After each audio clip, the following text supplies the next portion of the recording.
एक छोटे से गांव में अर्जुन नाम का एक गरीब लड़का रहता था।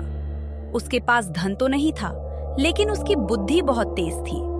गांव के लोग कहते थे, जिसके पास किस्मत होती है वही जीवन में आगे बढ़ता है। लेकिन अर्जुन का मानना था कि किस्मत से ज्यादा ताकत इंसान की समझ और मेहनत में होती है। वो हर दिन बकरियां चराने जंगल जाया करता था। अर्जुन गरीब था, लेकिन उसकी बुद्धि बहुत तेज थी। लेकिन उसे कभी अपनी बुद्धि को आजमाने का मौका नहीं मिला। एक दिन वो ऐसे ही बकरियां चराने गया था। वापस लौटने पर उसे गांव में खबर आई कि राजा ने ऐलान किया है, जो भी मेरी 3 मुश्किल पहेलियों का जवाब देगा उसे बड़ा इनाम मिलेगा।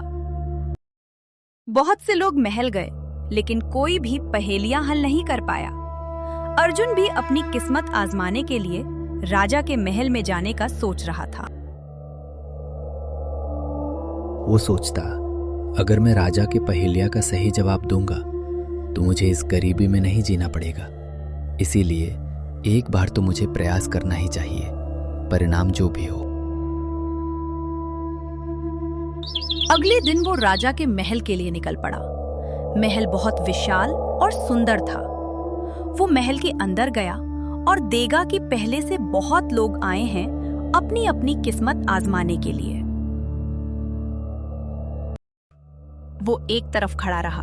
जब उसकी बारी आई तो वो आगे खड़ा हुआ और राजा ने प्रश्न पूछना शुरू किए। राजा ने पहली पहेली पूछी, ऐसी कौन सी चीज है जो टूटती भी है पर आवाज नहीं करती? अर्जुन कुछ देर चुप रहा, फिर बोला, महाराज, नींद टूटती है लेकिन आवाज नहीं करती।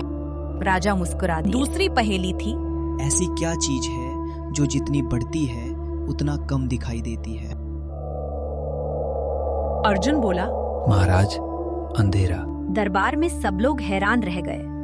अब तीसरी और आखिरी पहेली थी, दुनिया में सबसे ताकतवर क्या है, किस्मत या बुद्धि? अर्जुन कुछ देर चुप रहा, महाराज, फिर बोला, किस्मत मौका देती है, लेकिन बुद्धि उस मौके को जीत में बदलती है। अगर बुद्धि ना हो तो अच्छी किस्मत भी बेकार राजा है। अर्जुन की बात से बहुत खुश हुए। उन्होंने कहा, आज तुमने साबित कर दिया कि असली ताकत बुद्धि और समझ में है।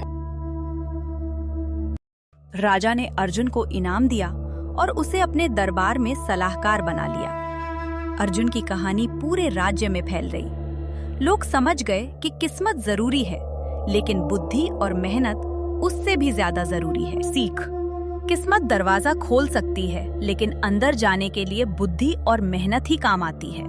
अगर आपको ये कहानी पसंद आई तो लाइक और सब्सक्राइब करना ना भूलना। धन्यवाद।